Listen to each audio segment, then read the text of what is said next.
네 번째, 문제 때문에 포기, 성숙의 계기로라고 하는 제목으로 말씀을 같이 한번 나누겠습니다.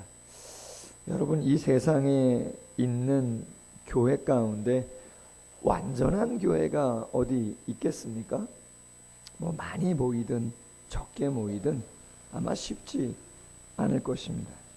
지난주 기독교 한 언론사 가운데 한 언론사의 통계 발표를 한번 보았는데, 저희 대한예수교 장로교 합동교단에 속해 있는 개척교회가 10년 동안 어느 정도 개척교회가 생겼는가, 1502개 교회가 10년 동안 생겼습니다. 그러면 교회 문을 닫은 폐교된 교회는 어느 정도 되는가? 1502개가 10년 동안에 생겼고, 폐교된 교회는 1057개 교회입니다. 이것을 한 주 단위로 생각해 보면은요, 평균 2.4일 만에 교회가 하나가 생기고 3.5일당 한 개 교회가 문을 닫는 것이에요. 3일이 안 돼서 교회가 하나 생기고 4일이 안 돼서 한 교회씩 문을 닫는단 말이죠. 저희 교단만 그래요. 타 교단, 타 교파까지 합치면 어마어마한 숫자인 것이죠. 그러면 작은 교회가 왜 문을 닫겠는가? 뭐 여러 가지 문제가 있지 않겠습니까? 그러면 작은 교회만 문제가 있는가? 아니에요. 그 언론사에서 이러한 보도도 했습니다. 서울에 있는 한 대형 교회가 담임 목사직 때문에 승계하는 문제 때문에 세습을 했어요. 7개월 동안 상당히 어려움을 겪고 있습니다. 출석 성도 몇 명이 7개월 동안 빠져나갔는가? 약 4,300명이 출석 성도가 빠져나갔습니다.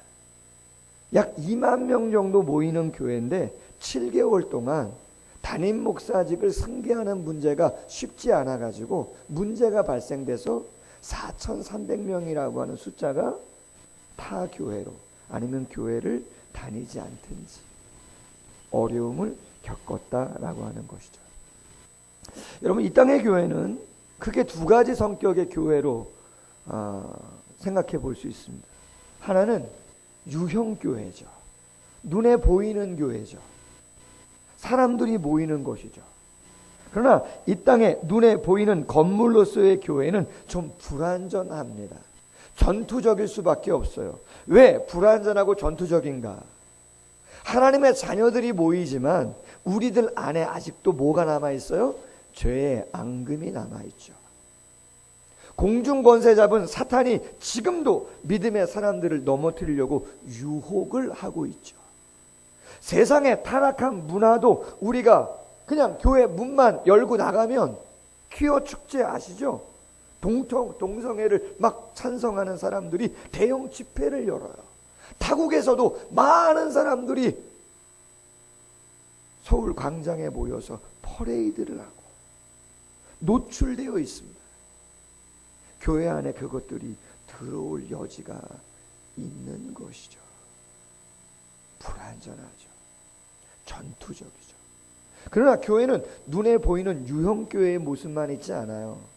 무형교회, 보이지 않는 영적인, 그것은 예수 그리스도의 십자가와 부활로 천국으로서 대표되어지는 미래지향적인 천상의 완전한 교회인 줄로 믿습니다.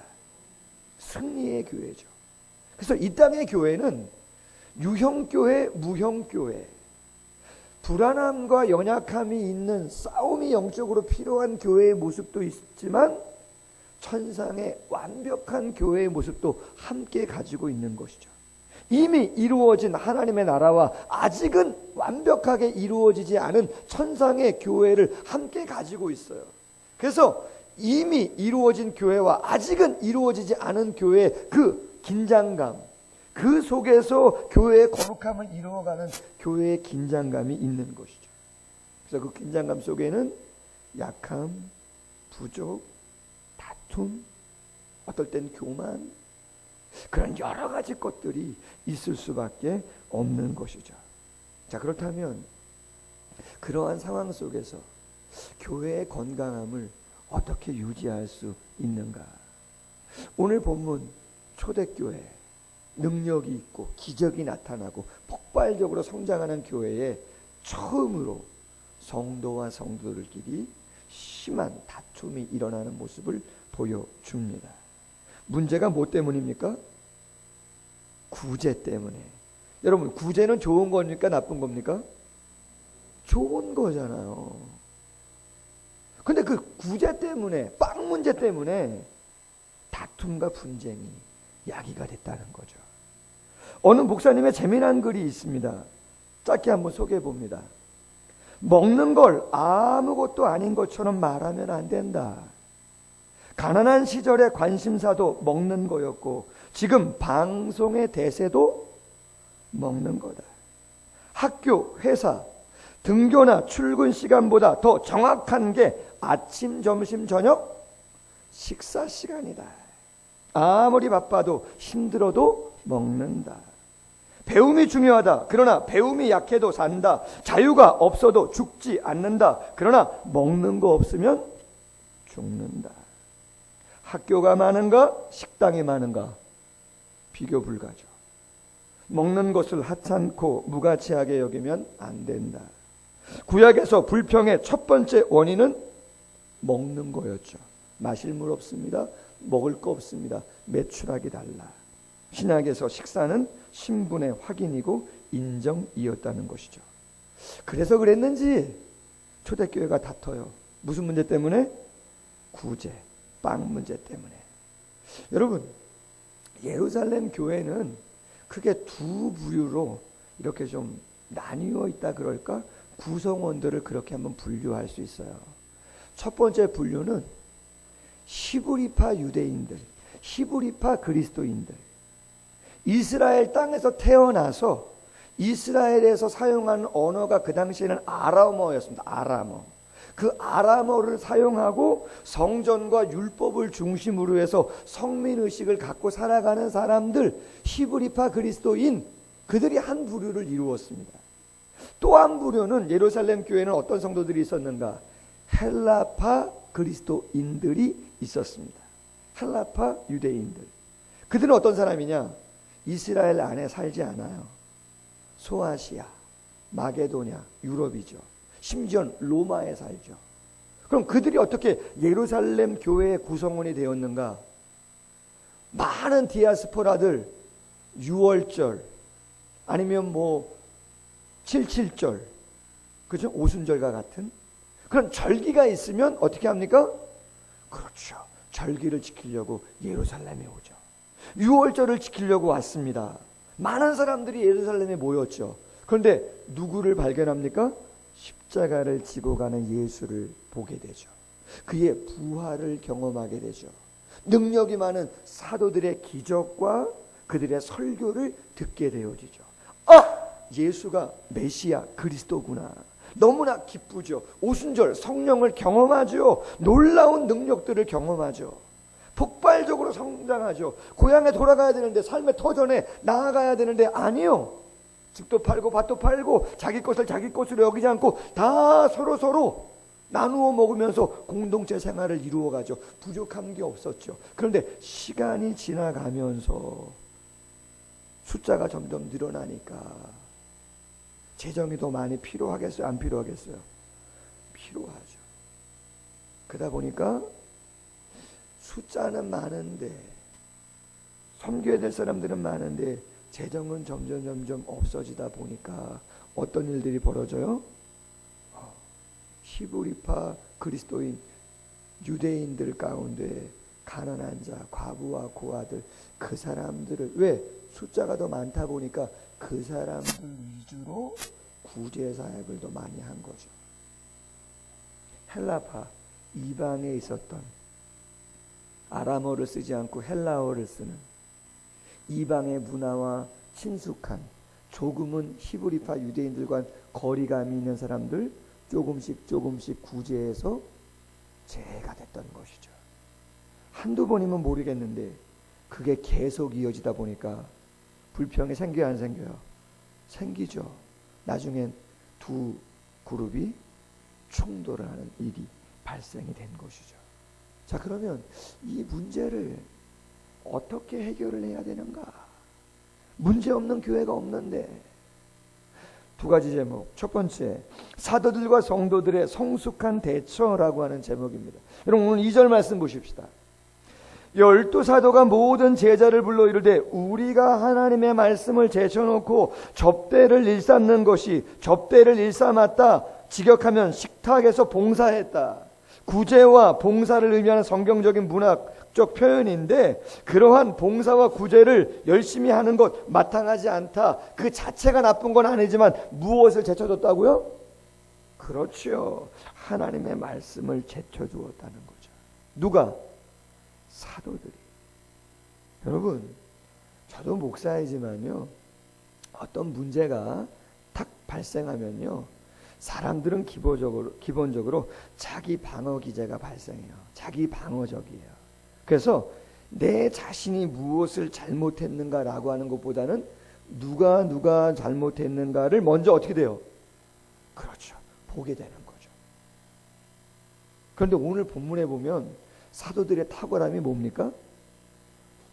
우리가 문제는 구제 때문인데 사도들 때문이 아니잖아. 솔직히는 히브리파 헬라파 그분들이 서운하고 어쩌고 저쩌고 해가지고 거기서 문제가 났는데, 원인을 본인들이 무엇인가 잘못한 것이 없지 않나 생각을 하고, 그리고 본인들의 약했던 부분들을 사도들이 먼저 이야기를 하고 있다는 것이죠. 할렐루야. 두 번째로는요, 사도들의 성숙한 모습뿐만 아니라 히브리파 그리스도인들, 그 유대인들의 성숙함을 우리가 한번 생각해 볼 수 있습니다. 그들의 성숙함이 무엇인가? 여러분, 오늘 3절에 보면 그 사도들이 구제의 일을 본인들이 하지 아니하고 집사들을 세워서 위임을 하죠. 그런데 그 집사들의 기준을 뭐라고 이야기하는가? 성령과 지혜가 충만하여 칭찬받는 사람 7명을 택하라 이야기했어요. 누가 그 기준을 정했습니까? 누가? 사도들이 정했잖아요. 사도들이 그 7 집사의 리더가 될 만한 사람들의 자격 요건을 사도들이 이야기했단 말이죠. 자, 그런데 유상선 목사님, 총신대 교수를 오랫동안 했던 분이 지금 서울에 있는 창신교회 담임 목사님인데, 분석 사도행전이라고 하는 책에서 이런 이야기를 합니다. 사도들이 교인들에게 제시한 것은 교회가 뽑을 인물이 아니라 인물을 뽑는데 필요한 자격 요건이었다, 이런 거예요. 여러분, 이게 무슨 말인가? 여러분, 죄송합니다. 목사도 사람이죠. 성도님들 가운데 편한 분이 있겠어요, 없겠어요? 조금 더 편한 분. 여러분들은 어떻습니까? 조금 더 여러분들 편한 분 계세요, 안 계세요? 옆에 계신 분들하고 계시죠? 팔은 안으로 굽어요, 밖으로 굽어요? 뭐 다른 거 신기하고 개인기 하실 분들은 하세요. 뭐 상관없어요. 그러나 일반적으로는 특별한 개인기가 아닌 이상 팔은 안으로 굽어요. 가까운 사람, 오랫동안 함께한 사람, 성향이나 취미가 같고 사는 곳이 같고 고향이 같고 뭐 여러 가지 유유상종 아닙니까? 교회 안에도 있죠. 그러면 사도들이 위임해서 중요한 일을 맡길 건데 사람을 찝어가지고 말이죠. 이런 사람 저런 사람, 여러분, 사도가 누굽니까? 거의 교회 전권을 위임받아서 메시지를 전하고 기적을 일으켜서, 베드로 같은 사람은요, 한번 그림자라도 한번, 그죠? 한번 지나갈까 해가지고 침상째 데리고, 그죠? 환우들을 데리고 와가지고 한번 치유받았으면 절대적인 능력을 갖고 있던 사람이에요. 그러면 그 정도 권위가 있으면요, 이분 이러한 사람 그렇게 해도 누구 하나 토를 달지 않을 수도 있어요. 인위적인 것이죠. 근데 그게 아니고 교회가 공적으로 주의 사역을 감당하는 데 있어서 그냥 베드로 개인이 좋은 사람이 아니고 요한 개인이 좋은 사람이 아니고 교회 전체적으로 보았을 때 할렐루야, 성령과 지혜가 충만하여 칭찬받는 사람, 전체적인 작용 요건만을 이야기하는 것이죠. 아멘. 그걸 그대로 받아들여요. 아마 모르긴 몰라도 서운한 사람 있었을까요, 없었을까요? 있었겠죠. 여러분, 더 탁월한 성숙함은 무엇인가 하면요, 오늘 5절을 한번 잘 보면 좋겠는데 7명을 세웠습니다. 안수했습니다. 그래서 직분을 주었습니다. 이름이 나옵니다. 스데반, 빌립, 브로고로, 니가노로, 디몬, 바메나, 니골라. 공통점이 있습니다. 그 7명 모두 헬라식 이름을 쓰고 있다는 것입니다. 다 헬라식 이름 표기예요. 성경학자들은 거기에 의미를 둬요. 당시 히브리파 유대인 그리스도인들 가운데에도 헬라식 이름을 갖고 있는 사람이 가끔 있기는 있었습니다. 그러나 성경의 저자인 누가라고 하는 사람이 성경을 기록할 때 왜 지금 첨예하게 히브리파 그리스도인들하고 헬라파 그리스도인들하고 지금 대치가 돼가지고 분쟁이 일어났는데 일꾼을 세우면 히브리파 유대인들 가운데도 몇 명을 세우고 헬라파 사람들 가운데도 몇 명을 세워가지고 좀 형평에 맞게끔 그렇게 세워야 되는 건데 오늘 기록에 보면 히브리파 사람이 있다는 거예요, 없다는 거예요? 죄송한 얘기지만 없을 가능성이 농후하다, 그런 얘기입니다. 7명 다 일꾼을 세웠는데 헬라파 이방인 그리스도인들만을 거의 다 세웠다는 그런 얘기예요. 근데 재미난 거는 히브리파 유대인들이 거기에 대해서 뭐 토를 달거나 불평하는 내용이 나옵니까? 안 나옵니까? 나오지를 않는다는 거예요. 뽑는 거는 자격은 사도들이 제시했지만 뽑는 건 누가 뽑았어요? 그렇죠. 성도들이 뽑았죠. 성도들이 뽑았습니다. 민주적인 절차를 통해서. 근데 그 뽑힌 사람들이 거의 다 헬라파 그리스도인들이라는 거죠. 어떻게 이렇게 아무런 불만을 이야기하지 않을 수가 있겠는가? 그것은 성숙이죠. 아멘? 그것은 성숙입니다. 제가 오늘 말씀을 묵상하면서 아주 많이 강조했던 말씀이 있습니다. 그것은 교회가 무엇인가 라고 할 때 늘 묵상하게 되어지는 에베소서 교회론을 이야기하죠. 기독론도 나옵니다. 그러나 강조는 교회론이죠. 1장부터 3장까지 교회의 본질이 무엇인가를 강론합니다. 그리고 나서 4장부터 그 교회가 어떻게 든든히 세워져 갈 수 있는가라고 하는 것을 구체적으로 하나하나 이야기를 해가고 있습니다. 그때 바울이 옥중에서 서신을 에베소 교회에 보내면서 이렇게 이야기를 하는 것이죠. 그러므로 주 안에서 갇힌 내가 너희를 권하노니 너희가 부르심을 받은 일에 합당하게 행하라. 할렐루야. 여러분, 교회는 내가 좋아서 나온 것 같지만 보이지 않는 하나님의 영이 우리를 택하시고 감동하셔서 나오게 된 것인 줄로 믿습니다. 여러분, 교회는 그래서 세상의 모임과는 좀 다르죠.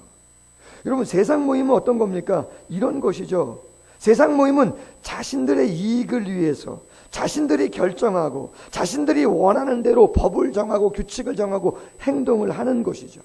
만약에 본인이 생각한 이익에 맞지 않거나 생각과 다를 때 바로바로 떠나버려요. 그 모임은 와해되고 깨어지는 것이죠. 그런데 여러분, 교회는 특이합니다. 부르심을 받은 사람들이 모였어요. 내 마음과 내 생각, 내 감정이 주가 아니에요. 할렐루야. 말씀이 준 것이죠. 내가 과하게 대접을 받는가? 과연 성경이 원하는 것이 무엇인가? 내 감정이 조금 상하지만 교회의 덕이 되어지는 것이 무엇인가? 내가 십자가를 통해서 죄 사함을 받고 부활의 영광을 그리스도를 통해서 얻었다면 내가 주님을 위해서, 교회를 위해서 더 헌신하며 가야 되는 것이 과연 무엇인가? 부르심에 합당한 삶이 무엇인가를 고민하는 공동체가 교회인 줄로 믿습니다. 그래서 희한하죠. 교회는 안 깨져요. 간혹가다 교회가 폐쇄되어지는 교회가 있다 할지라도 교회는 2000년 역사 가운데 120명이 출발했지만 20억, 30억이 되어지는 인구로 5대양 6대주로 확산되면서 여기까지 온 줄로 믿습니다. 여러분, 오늘 본문에 에베소 4장 2절 이하 본문을 묵상하면서 교회가 유지되기 위해서 중요했던 덕목이 무엇인가? 바울은 이렇게 이야기합니다. 모든 겸손과 온유로, 오래 참음으로, 사랑 가운데 서로 용납하고 평안에 매는 줄로 성령이 하나 되게 하시는 것을 힘써 지켜라. 아멘. 교회를 하나 되게 하는데 가장 중요한 건 겸손이고 온유고 오래 참고 사랑 안에서 서로 어떻게 하는 거라고요? 용납하는 거라. 자, 그런데 에베소서라고 하는 이 서신은 2000년 전에 쓰여졌습니다. 2000년 전에, 뭐 지금도 간혹 그런 경우가 많이 있어요. 매스컴을 보면. 무슨 말씀이냐면 겸손, 온유, 상냥함이죠. 오래 참는 거예요. 용납하는 거. 죄송하지만 이것은 그 당시에 2000년 전에 어떤 사람들이 많이 그렇게 살아갔느냐? 없는 사람들. 죄송하지만 무시당했던 사람들. 가난하고 질병, 종들. 그런 사람들이 머리를 숙이고 상냥하고 친절하고 오래 견디고 이 사람도 용납, 저 사람도 용납. 죄송하지만 그렇게 살아갔었죠. 그 당시에 권력이 있는 사람들은 절대로 겸손하지 않습니다. 목에 힘을 주죠. 명령하죠. 지시합니다. 요즘도 그럴 수는 있지만, 그런데 어떻게 성도들이 그렇게 살아가죠? 부르심을 받은 은혜가 어떠한 것인지 알기 때문인 줄로 믿습니다. 사랑을 그리는 교회, 담임 목사, 중직자 모두도 내가 부르심을 받은 것이지. 아멘. 꼭 기억하셔야 되는 것이죠. 그 성숙함이 있다면 교회는 문제가 없어서가 아니고 문제가 있어도 잘 해결할 수 있는 줄로 믿습니다. 두 번째 제목, 목회의 정도를 이탈하지 말자라고 하는 제목입니다. 목회의 정도, 본질이 있는데 거기서 너무 이탈하지 말자, 그런 것이죠. 제가 가끔 예를 들기도 하는데요. 서울에 있는 사랑의 교회에서 제자훈련 세미나를 저 안성에 있는 사랑의 교회 수양관에서 매년 합니다. 제가 아마 횟수로 하면 15년 정도 전에 제가 칼세미나, 제자훈련 세미나를 받았습니다. 그때는 오카는 목사님이 살아계실 때였고 지금 담임 목사님이신 오정현 목사님이 부임한 지 얼마 안 됐을 때예요. 같이 세미나를 하시더라고요. 근데 일주일 동안 먹고장구 하면서 세미나를 제가 이수했습니다. 그런데 오정현 목사님이 강의 중에 이런 말씀을 했습니다. 당신이 미국에서 남가주 사랑의 교회를 개척했는데 교회가 잘 성장했습니다.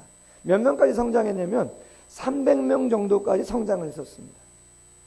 나중에는 그 이상 성장을 했지만 훨씬 크게. 그러나 300명 정도 모일 때 목회에 조금 어려움이 찾아왔습니다.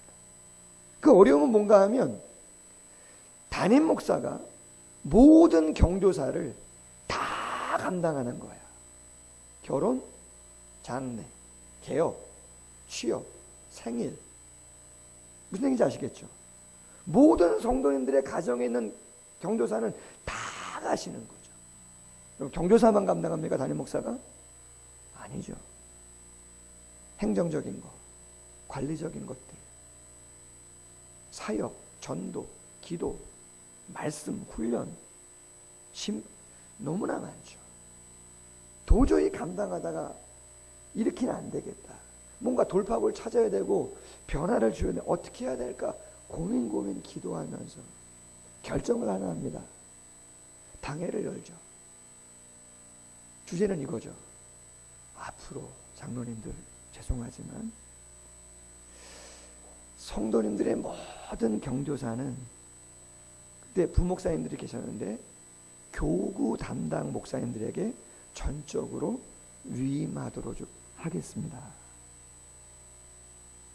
저는 조금 더 말씀과 기도, 본질적인 사역에 올인하도록 좀 할 테니까 장로님과 성도님들이 좀 이해를 좀 해주셨으면 좋겠다. 할렐루야. 감사하게도 장로님들이 다 흔쾌히 받아주셨어요. 근데 문제가 생겼어요. 그 결정을 딱 하고 공포를 했는데 첫 번째 경조사가 그 교회 수석 장로님 자녀분의 결혼을 하게 된 거죠. 얼마 안 지나서 여러분 어떻게 하시겠어요? 아주 오랜 시간 교회가 힘들고 어려울 때 거의 동고동락 하면서 미운정 고운정 그 아이에게 얼마나 축복해 주고 싶겠습니까? 여기까지만 한번 하고 그래도 다 이해하시지 않겠나 수석 장로님 정도 되시는데 고민이 왔죠. 찾아갔습니다. 그리고 이렇게 이야기했다 그래요. 뭐 이런 정도예요. 장로님 부탁이 있습니다. 목회를 좀 도와주셨으면 좋겠습니다.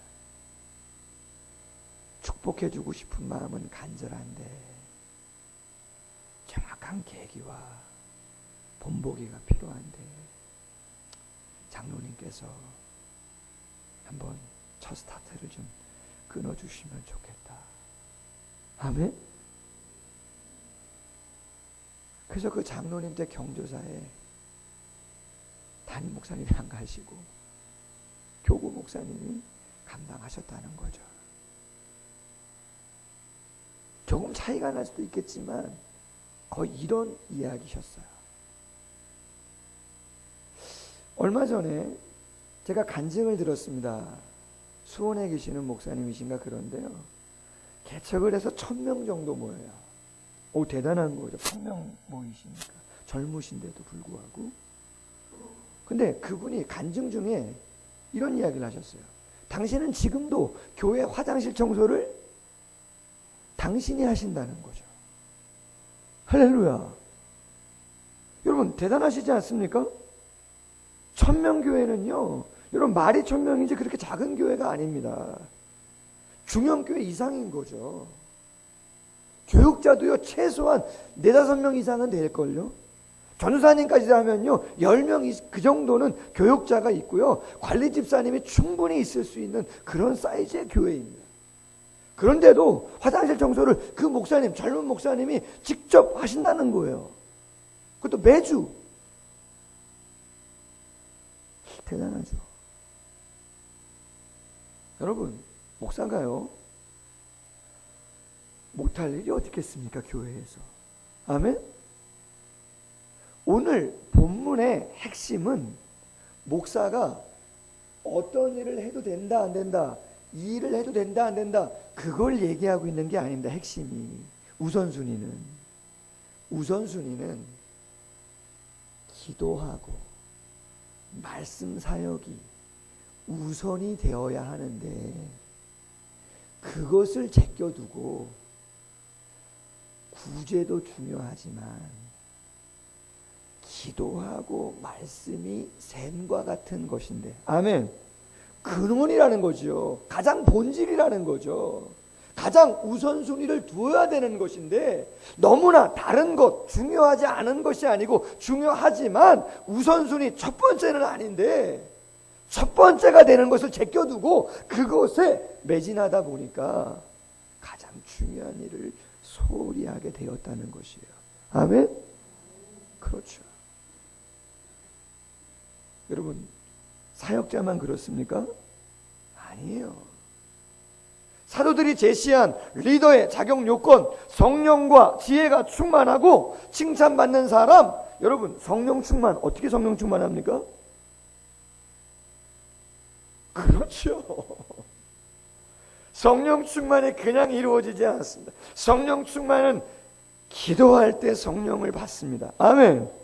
기도할 때 성령의 충만함을 받습니다. 예배에 기름 부으심이 있을 때, 예배를 사모하고 예배의 자리에 나올 때 성령의 충만함을 받는 것이죠. 그때 번뜩이는 하늘의 지혜를 얻는 것입니다. 여러분, 칭찬을 받는다. 누가 칭찬을 받습니까? 여러분, 칭찬은 삶이에요. 삶은 인격입니다. 인격은 훈련되어야 합니다. 아멘? 여러분, 내일 그 생명의 삶 큐티가 사도행전 19장입니다. 제가 미리미리 하기 때문에 묵상했는데 거기에 바울이 3차 전도 여행하면서 에베소에서 전도를 다시 하는데, 여러분 이런 말 아시죠? 선무당이 사람 잡는 거예요. 정확하게 아셔야 돼요. 그리고 내가 그 말씀에 온전히 거하도록 최선을 다해야 되는 거죠. 교회는 나오는데 예수가 누군지 정확히 몰라요. 세례 요한의 세례만 알아요. 성령을 경험한 적이 없어요. 이리 휘둘리고 저리 휘둘리고 예수를 전합니다. 안수할 때 성령이 임합니다. 예언을 하고 방언을 하고 교회가 든든히 세워지죠. 두나노 서원에서 2년 동안 집중적으로 말씀을 강론하죠. 교회가 힘을 얻죠. 그때 골로새 교회, 라오디아 교회, 그 시기에 말씀이 충만할 때 그 교회들이 세워진 줄로 믿습니다. 여러분, 오늘 마지막 절 7절, 하나님의 말씀이 점점 왕성하여 예루살렘에 있는 제자의 수가 어떻게 됐다 그래요?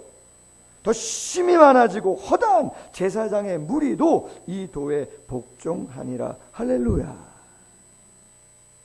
어설픈 게 아니고 교회가 든든하게 세워지는 거. 문제가 없었을가 아니고 문제는 늘 있습니다. 첫 번째, 성숙이죠. 내가 혹시 무엇인가가 부족하지 않은가. 히브리파 유대인들 대단하다. 인위적이지 않고 말씀이 중심이 됩니다. 할렐루야. 부르심에 합당하게 행하려고 애를 쓰는 것이죠. 그리고 오늘 말씀처럼 말씀에 중심이 되어서 주의 사역들, 기도가 중심이고 말씀이 중심이고 그것이 우선순위인데 그것을 놓쳤구나. 우리 모두가 그 가운데 거해서 하나님의 귀한 교회를 든든히 세워가는 역사가 있기를 주님의 이름으로 소원합니다. 말씀 묵상하면서 같이 한번 기도하겠습니다.